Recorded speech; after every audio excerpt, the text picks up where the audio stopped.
debat ini jangan harapkan substansi, karena 2 menit 1 menit, masalah bangsa sedemikian kompleks, jadi jangan harap. Jadi barangkali apa yang akan saya sampaikan itu tidak terlalu relevan dan lebih menarik. Konsekuensinya ke elektorat itu adalah yang analisis tadi. Ya, jadi bukan mencari kebenaran diskusi itu, tapi menambah elektorat gitu. Sehingga debat kelima ini adalah anti klimaks karena semua main aman. Karena semua sadar bahwa karakteristik psikologis orang Indonesia itu tidak suka sama orang yang nyinyir kayak saya ini. Ya, nggak suka yang nyinyir seperti Anies Baswedan, nyinyir seperti Ganjar Pranowo. Gitu. Oleh karena itulah mereka menjaga agar tidak terkesankan nyinyir di debat. Nah, kalau nyinyirnya indef beda. Itu dalam kaitannya dengan public policy. Nah, nanti kita tunjukkan gitu bedanya debat dengan diskusi yang dilakukan oleh indef secara berkala ini. Kalau diskusi indef, tunjukkan data, kerangka teorinya apa, rekomendasinya apa. Nah, mereka tidak melakukan itu semua, ya. Karena apa? Mereka sangat menghindar untuk menilai selama Jokowi udah lurus atau melenceng. Apa yang dilakukan oleh Jokowi udah benar atau salah.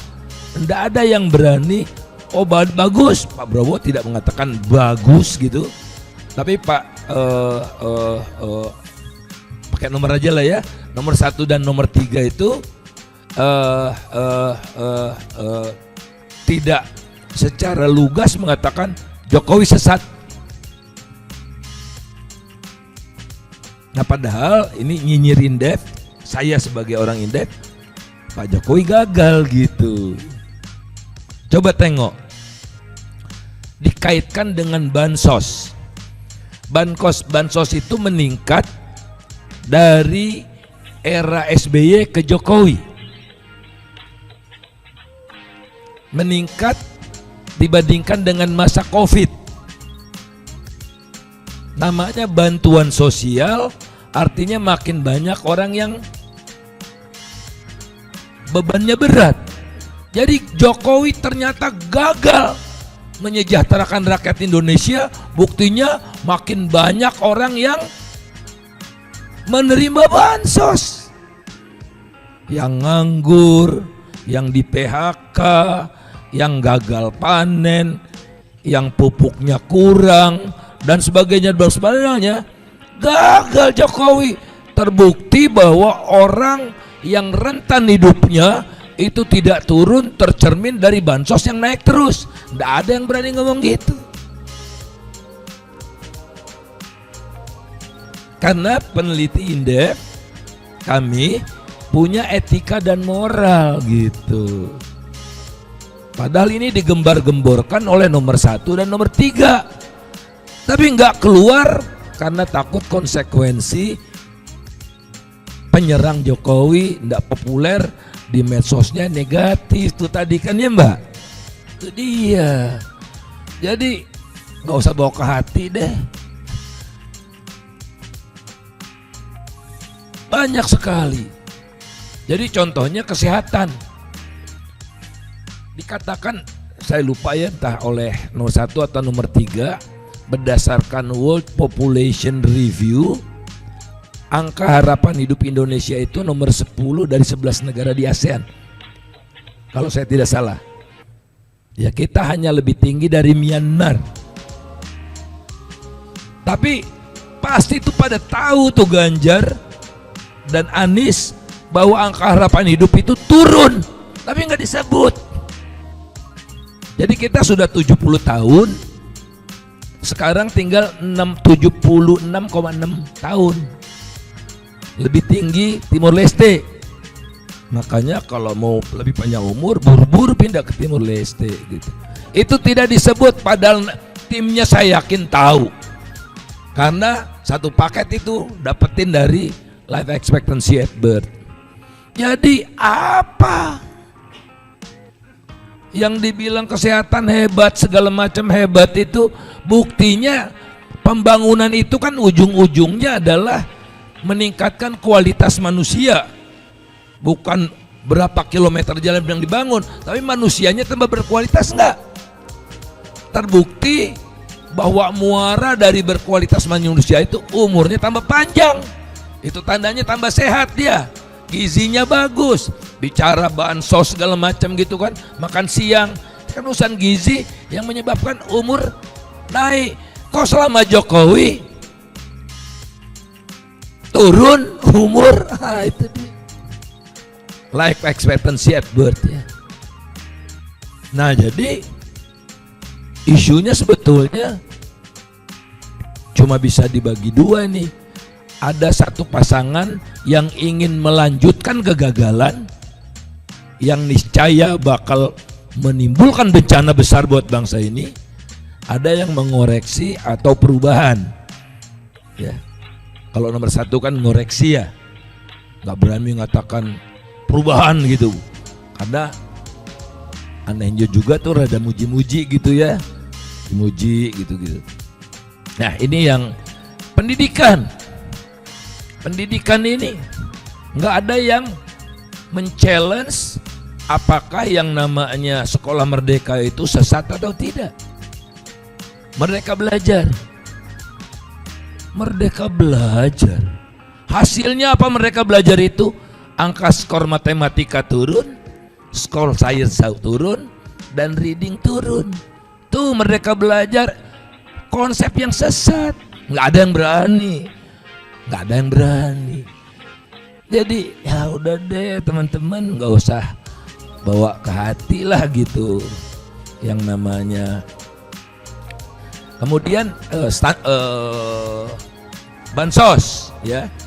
Bansos ini tidak ada yang mengatakan ini harus dijadikan mekanisme yang terpadu di dalam pengelolaan ekonomi, yang kami akan transform yang namanya bansos ini menjadi social safety net. Itu.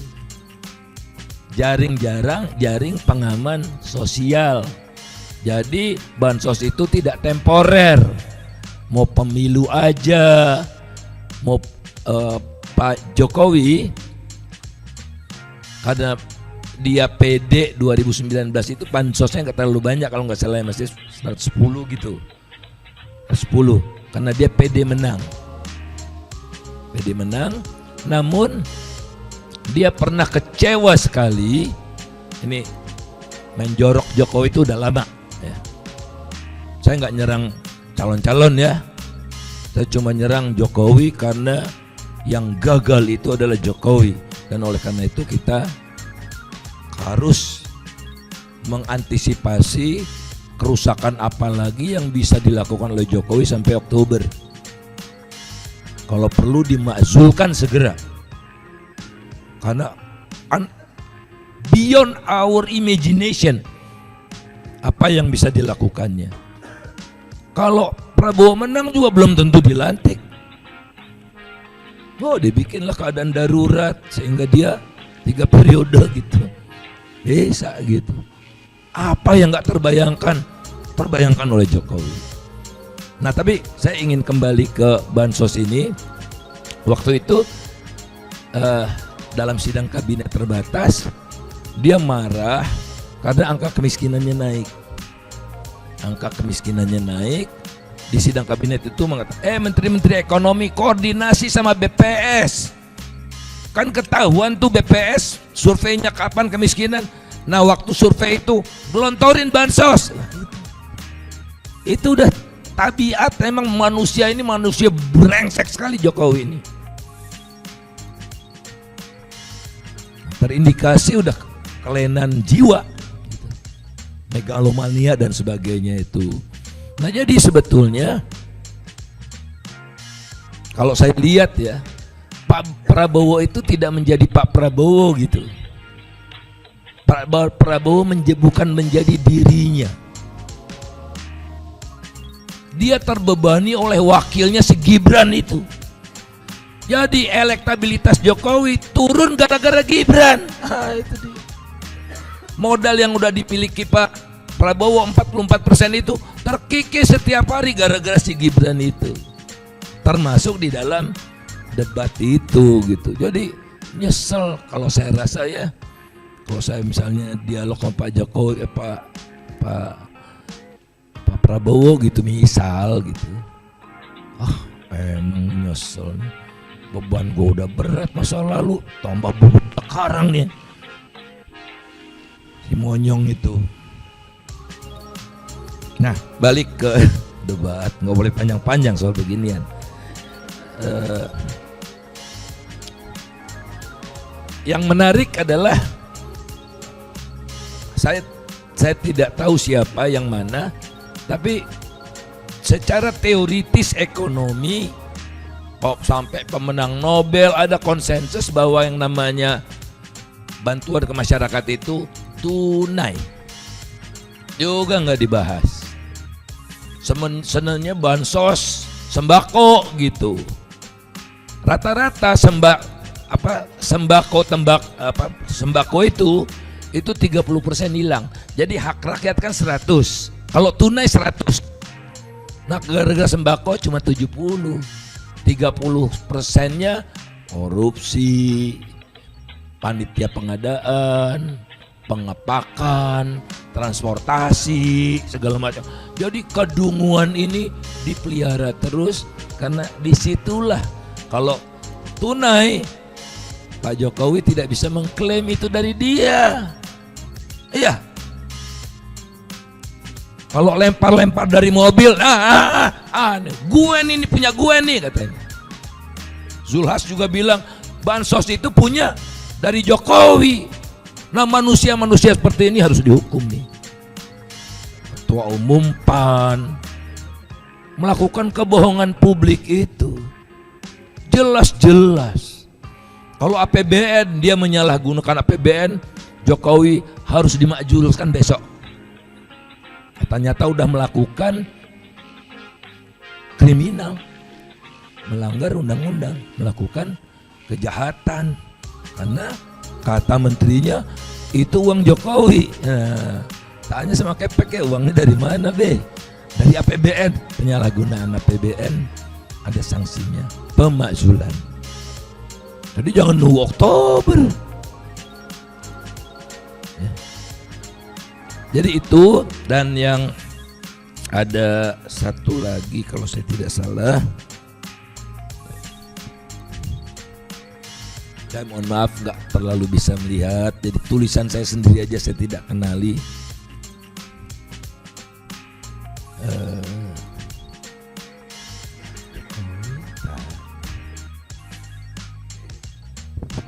Terakhir adalah terkait dengan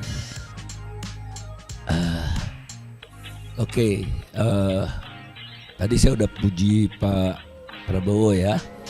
Nah sekarang kelihatan sekali Prabowo ini orientasinya proyek. Sekian rumah sakit, nanti kontraktornya keliling dia, impor segala macam gitu-gitu ya. Kemudian handphone, di pabrik handphonenya, wah ponakan gue dah gitu mas. Jadi kembali ke perspektif ekonomi, norak banget kita bikin pabrik handphone 100% di Indonesia, tapi 99% bahan bakunya impor. Itu yang bakal terjadi di era Prabowo itu kalau diterapkan. Emangnya bikin HP gampang? Chipsnya dari mana? Nggak ada kita. Layarnya nggak ada. China aja nggak punya, apalagi Indonesia.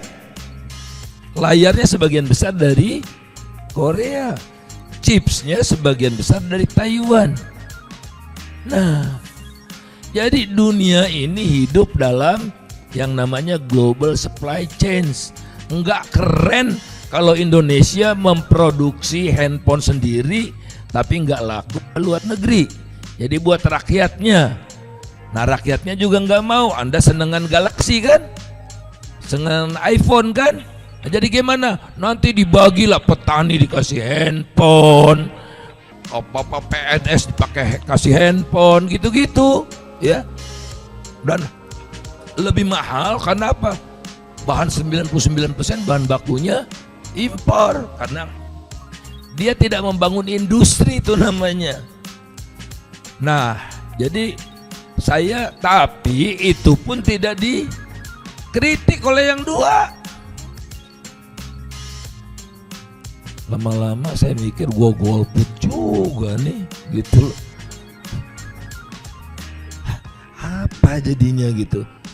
Insya Allah saya nggak golput ya, tapi banyak orang pembicaraannya nggak ada yang genuine, Sal, gua golput aja deh katanya gitu.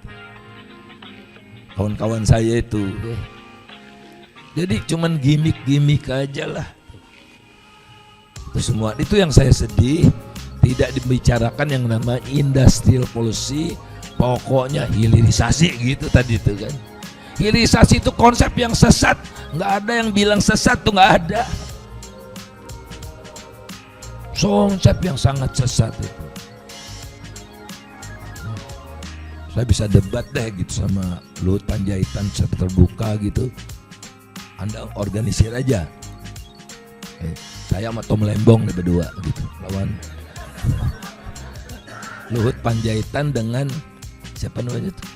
Seto, gitu kan. Selesai tuh, semua bisa selesai, menunjukkan betapa sesatnya hilirisasi ini. Karena apa? Ya wajar, karena dia tidak mau mencederai apa yang sudah dilakukan oleh Pak Jokowi gitu. Mungkin saya terlalu lama, mohon maaf, tapi intinya ya memang ini bukan mencari kebenaran mana yang lebih keren, tapi yang berkenan di hati pemilih untuk barangkali memengaruhi pemilih yang tadinya belum mantap jadi mantap, yang tadinya mantap jadi tidak mantap kalau ekspektasinya beda gitu. Ya jadi saya rasa kalau kita ingin substansial gitu, ya topiknya tidak terlalu banyak, tapi satu topik tuh setengah jam didalami terus gitu ya.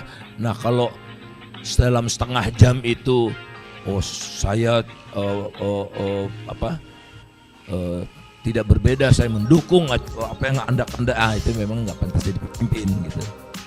Jadi dia tidak punya apa yang dia tawarkan dari diri dia yang akan ditawarkan kepada masyarakat. Intinya adalah debat harus dirombak total lah. Mas Tauhid kan salah satu